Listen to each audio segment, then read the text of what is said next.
ఏపీలోని పెన్షన్ తీసుకుంటూ ఉన్న అవ్వాతాతలకు సీఎం జగన్ లేఖ రాశారు.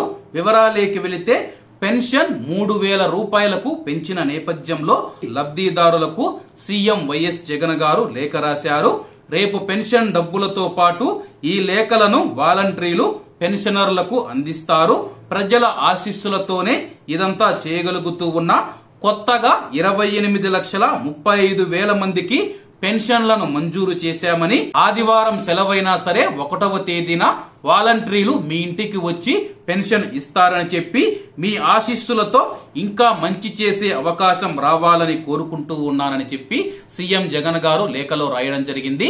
ప్రస్తుతం పింఛన్ 3,000 రూపాయలకు పెంచిన నేపథ్యంలో మీ అందరి ఆశీస్సులతోనే ఇటువంటి మంచి పథకాలను మంజూరు చేస్తూ ఉన్నానని చెప్పి కొత్తగా 28 లక్షల మందికి పైగా అవ్వాతాతలకు పెన్షన్లను మంజూరు చేస్తూ ఉన్నట్లు సీఎం జగన్ గారు వెల్లడించారు. ప్రస్తుతం ఈ యొక్క లేఖను వాలంటీర్లు ఎవరైతే పెన్షన్ ఇస్తూ ఉన్నప్పుడు డబ్బుతో పాటు ఈ యొక్క లేఖను కూడా వాలంటీర్లు అవ్వాతాతలకు అందజేయనున్నారు.